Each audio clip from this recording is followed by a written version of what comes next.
nós estamos gravando para vocês, ele tem o objetivo de estimular essas discussões, ampliando a compreensão da necessidade formativa e da importância de uma prática conjunta e colaborativa entre os profissionais da educação e da saúde. Esse trânsito entre educação e saúde, sobretudo na área da educação especial e inclusiva, que atende de uma forma muito significativa a pessoa com deficiência, acho que é a área da ciência, a área do conhecimento, que mais precisa dessa integração multi e interdisciplinar. O que é que a gente pensa? A gente pensa e a gente discute isso desse texto, que a formação desses profissionais, criando e concretizando essa interface entre educação e saúde, ela é vivenciada na ótica da diversidade, sobretudo no compromisso de tanto o profissional da educação como o profissional da saúde, eles terem esse compromisso com a formação do humano.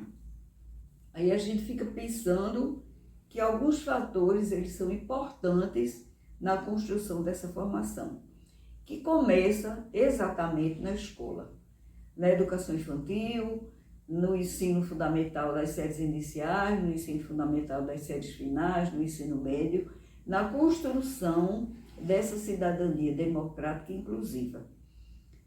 Como a inclusão é uma atitude aprendida, a gente aprende na família e aprende na escola, e cresce e incorpora a inclusão, até como um traço de caráter, como um traço de personalidade e como uma conduta do ser humano que convive na sociedade, não com tolerância. Eu nem gosto muito dessa palavra tolerância, que acho que quando você tolera, porque você gosta um pouquinho, mas quando você aceita, você parece que compreende e acolhe.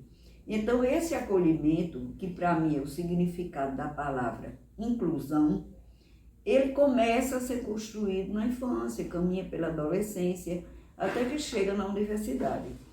E nessa universidade, essa agência formadora, que ela tem essa responsabilidade filosófica, política, cultural, social e é o locus da formação dos profissionais, essa universidade ela precisa ter essa compreensão, que a ciência ela é interdisciplinar.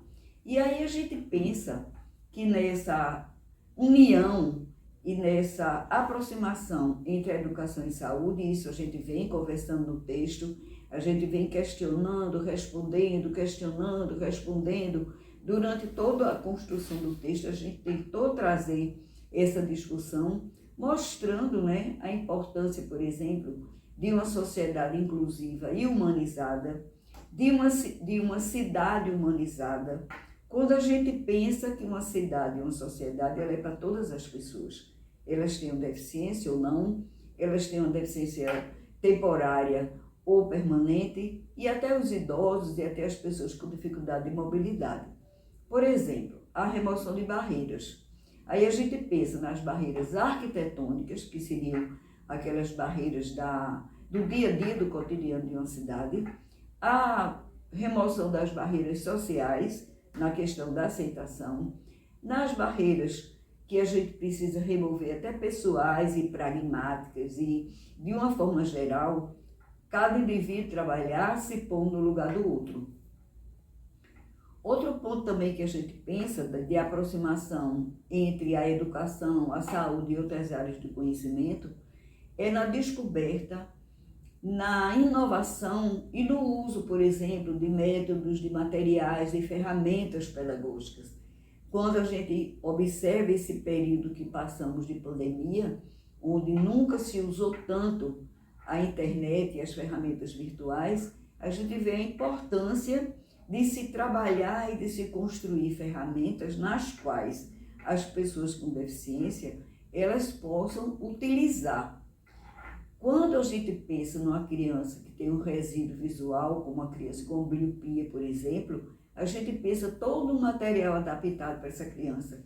Desde os livros, né, com a letra de fonte aumentada, como caderno de pauta dupla, coisas assim, as lentes de aumento, Mas se a gente pensa também em outras crianças, que são crianças hiperativas, ou crianças autistas, ou crianças que têm dificuldade de percepção, essas ferramentas virtuais, uma vez pensadas nesse sentido, com certeza elas seriam muito melhor utilizadas, trazendo eficiência e trazendo aprendizagem para essa criança.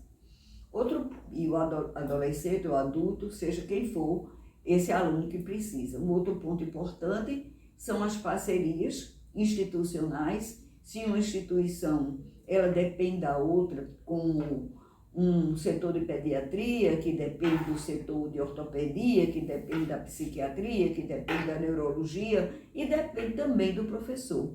Depende também da área da educação, da psicologia, da fisioterapia, onde todos caminham juntos em prol do desenvolvimento e do atendimento dessa pessoa.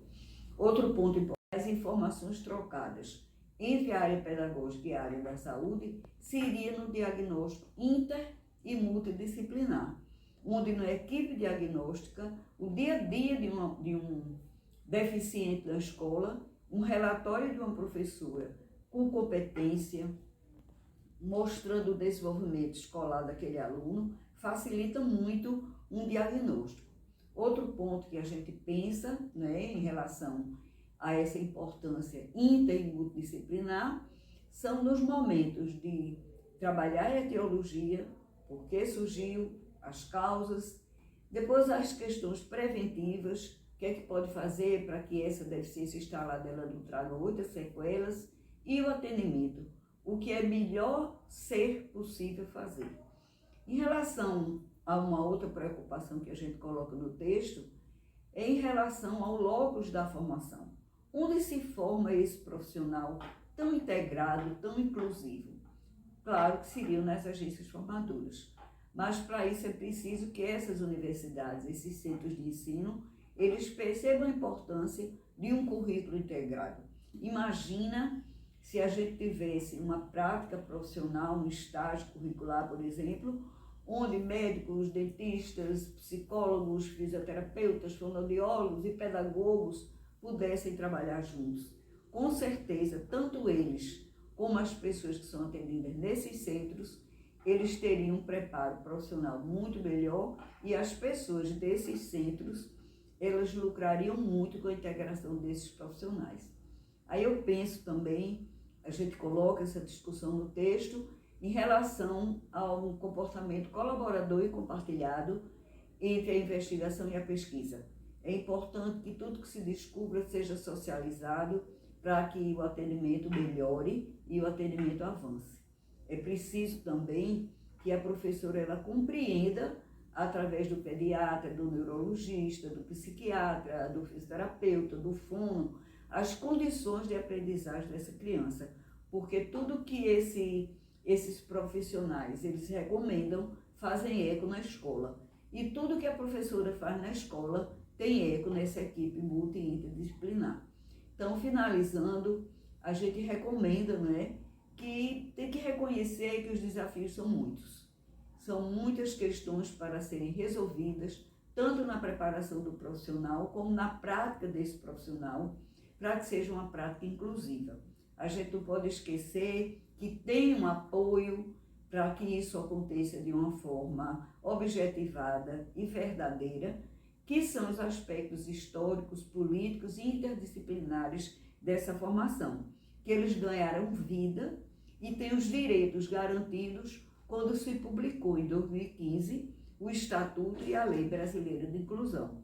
Qualquer profissional que lida com a educação, qualquer profissional que lida com a saúde, se ele tem em algum momento possibilidades de atender uma pessoa com deficiência, onde essa proximidade ela precisa acontecer, ele precisa conhecer a Lei Brasileira de Inclusão.